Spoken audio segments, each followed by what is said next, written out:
नमस्कार दोस्तों, क्या आप कोविड-19 होम आइसोलेशन की टिप्स के बारे में कुछ जानना चाहते हैं?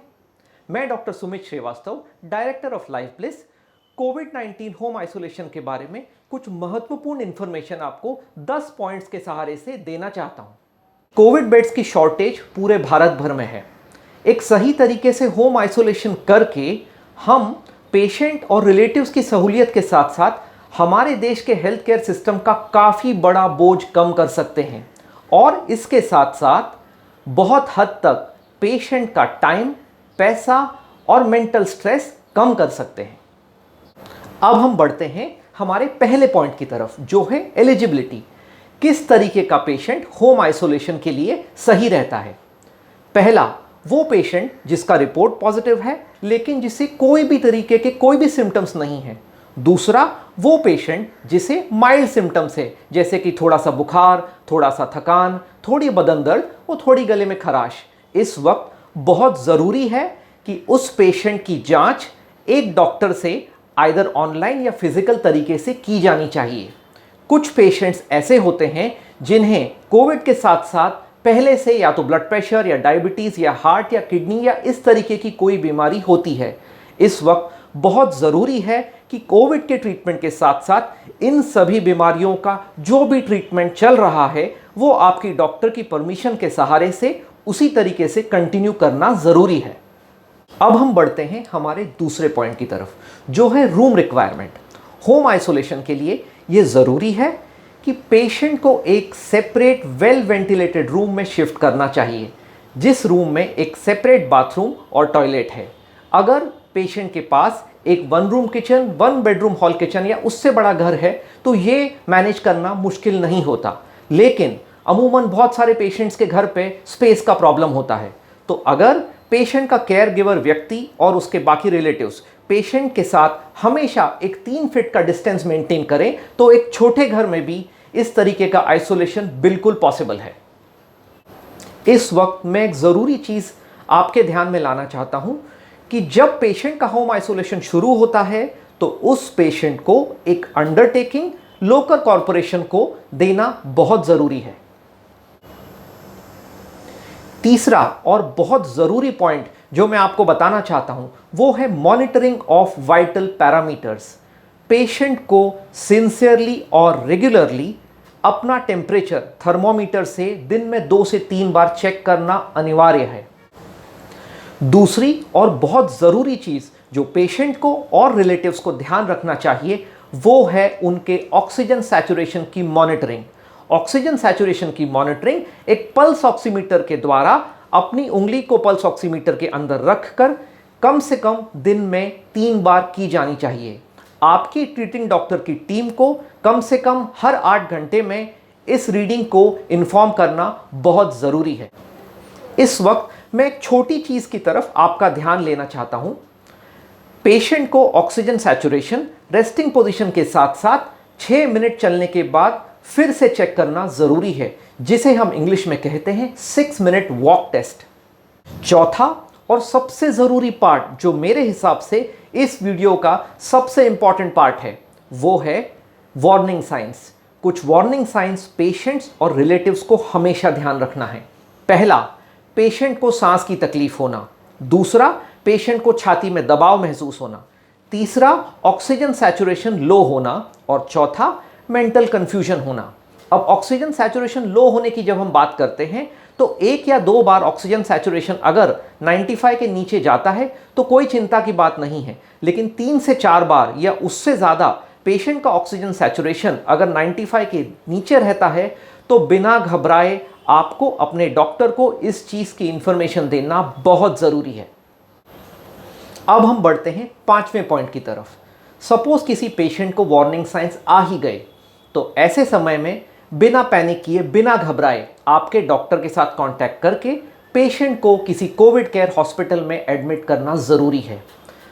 बहुत बार हमने ऐसा देखा है एज डॉक्टर्स कि पेशेंट्स डर की वजह से हॉस्पिटल में एडमिट नहीं होते, वार्निंग साइंस अपीयर होने के बाद भी अपने डॉक्टर को इन्फॉर्म नहीं करते। ये बहुत ही गलत धारणा है, बिकॉज ये करने की वजह से अननेसेसरी पेशेंट की बीमारी बढ़ जाती है और कॉम्प्लिकेशन रेट भी बढ़ जाता है।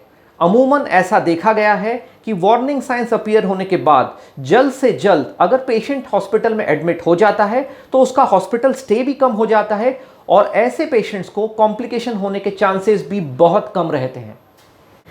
होम आइसोलेशन के इस डिस्कशन में अब मैं आपको बताना चाहूंगा पेशेंट की रिस्पॉन्सिबिलिटी के बारे में। तो कुछ इंपॉर्टेंट पॉइंट्स यहां आते हैं।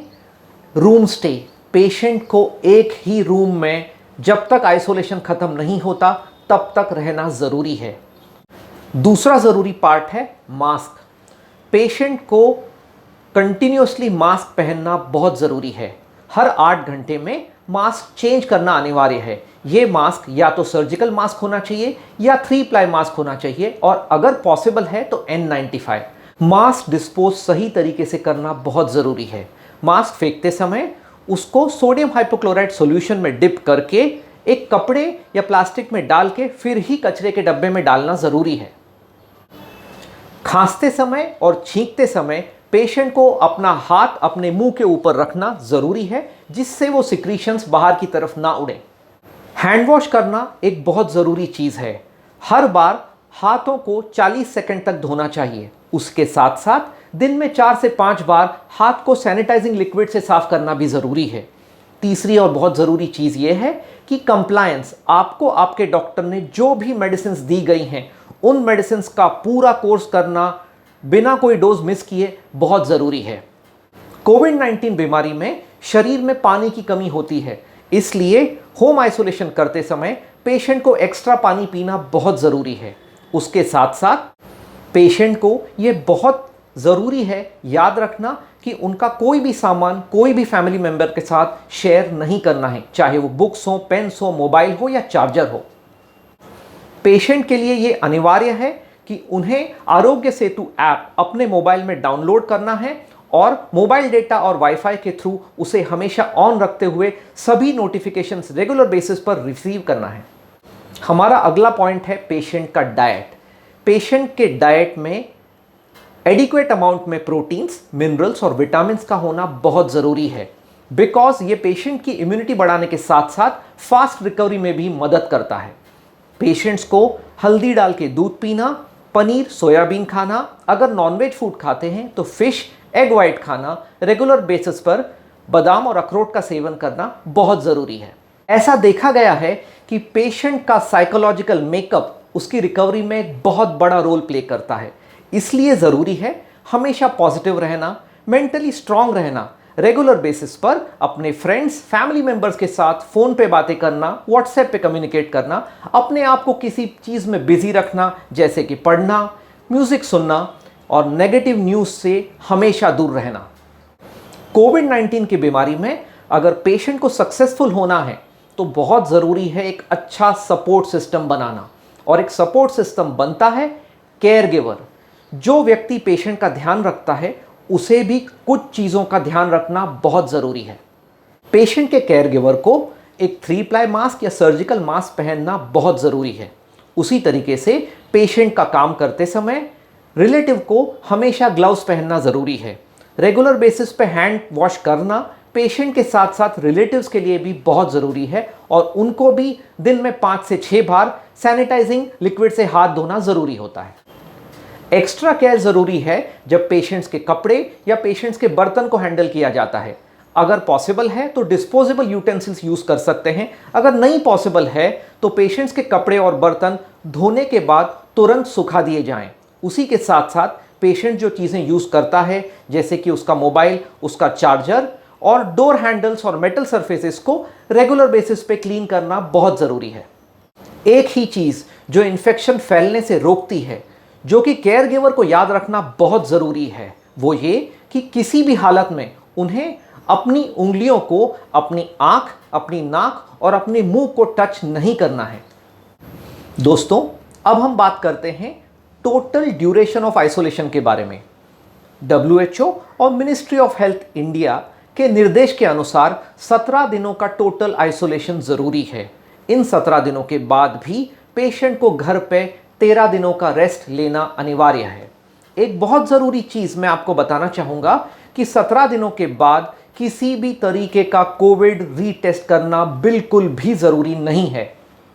अब हम बात करेंगे what is the motive of isolation, इसके बारे में।